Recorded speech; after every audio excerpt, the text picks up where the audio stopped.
आज हम बात करते हैं प्रकाश के प्रकीर्णन पर आधारित कुछ घटनाओं की। उनमें से यहां पर हाई स्कूल के सिलेबस में आपको 3 घटनाओं का अध्ययन करना है। एक है टिंडल प्रभाव, एक है स्वच्छ आकाश का रंग नीला क्यों होता है, और एक सूर्योदय और सूर्यास्त के समय सूर्य का रंग कैसा होता है।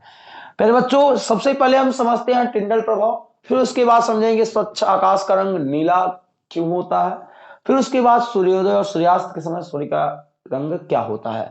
प्यारे बच्चों, ये सभी चीजें इन्हीं पे आधारित है, प्रकीर्णन पर ही आधारित होती है, परंतु आपको समझना होगा कैसे होता है। आइए, अब टिंडल प्रभाव क्या होता है। टिंडल प्रभाव ये होता है कि जब आप कोई कोलाइडी विलयन ले लीजिए, जब कोई कोलाइडी विलयन ले लीजिए, या कोलाइडी विलयन की बात कर रहे हैं। पहले बच्चों, अगर हम कोलाइडी विलयन की बात करते हैं तो आप हाई स्कूल में हैं तो इतना तो पता होगा कि कोलाइडी विलयन किसे कहते हैं, पता होगा ना। या इसको दूसरे वर्ड में हम बात करें विषमांगी मिश्रण। क्या? विषमांगीय मिश्रण, ये है विषमांगी मिश्रण।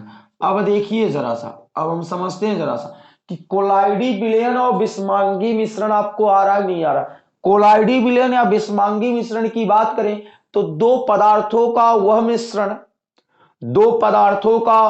मिश्रण जिनको हम लोग बाद में अलग अलग या जिनमें उपस्थित कणों को हम लोग अलग अलग देख सकते हैं, वो विषमांगी मिश्रण कहलाता है। अलग अलग किया जा सकता है, वो विषमांगी मिश्रण कहलाता है। अब आप कहेंगे सर जी एक आध एग्जाम्पल बता दीजिए, तो अगर आपके मन में ये प्रश्न चल रहा होगा कि चीनी और पानी को मिला दें, तो प्यारे बच्चों चीनी और पानी को मिलाओगे तो विषमांगी मिश्रण होगा, परंतु कब तक? जब तक चीनी पूर्ण रूप से घुला नहीं है।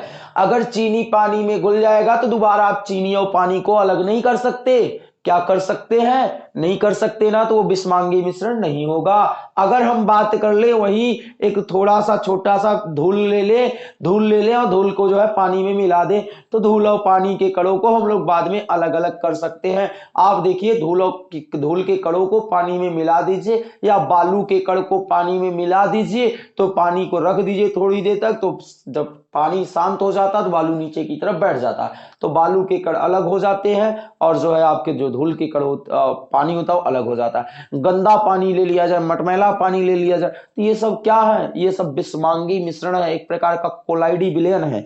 तो भैया ध्यान से देखिएगा, अब जब हम कोई जो जब कोई प्रकाश किरण जब इन सभी से गुजरता है, चाहे कोलाइडी विलयन से गुजरे चाहे विषमांगी मिश्रण से गुजरे, जैसे हमने कहा कि अगर अगर हमने एक ट्यूब में विषमांगी मिश्रण लिया है, ये जो है जल के कण हो गए, ये जो है इसमें क्या हो गए प्यारे बच्चों? जल के कण हो गए, और इसमें उपस्थित कुछ धूल के कण भी हो गए। जैसे ये उपस्थित क्या हो गए? धूल के कण हो गए, ये उपस्थित क्या हो गए? धूल के कण भी हो गए बहुत सारे।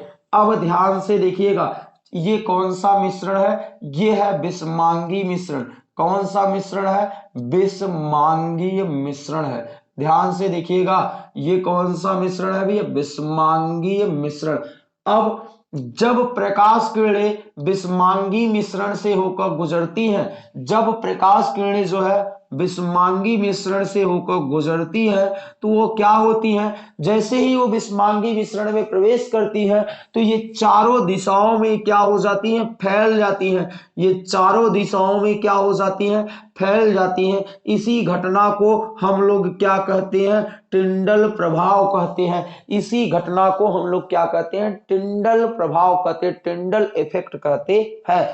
क्या ये बात आपको समझ में आ रही है? एक बार फिर से मैं आपसे पूछना चाहता हूं कि जब कोई प्रकाश किरण किसी कोलाइडी विलयन या विषमांगी मिश्रण से होकर गुजरता है, तो वह उसी मिश्रण में उपस्थित धूल कणों से टकराकर चारों दिशाओं में फैल जाता है। इसे ही हम लोग क्या कहते हैं? टिंडल प्रभाव कहते हैं। क्या इतनी बातें आपको समझ में आ रही है प्यारे बच्चों? जी, समझ में आना चाहिए। तो अब ये जो टिंडल प्रभाव है, टिंडल प्रभाव की जो परिभाषा है वो आपको स्क्रीन पे लिखा हुआ दिखाई पड़ रहा होगा, और साथ साथ में उसका एक अच्छा सा चित्र भी दिखाई पड़ रहा होगा कि वहां पर टिंडल प्रभाव कैसे होता है। तो वो आप देखकर वहां से समझ लीजिए प्यारे बच्चों, टिंडल प्रभाव इस प्रकार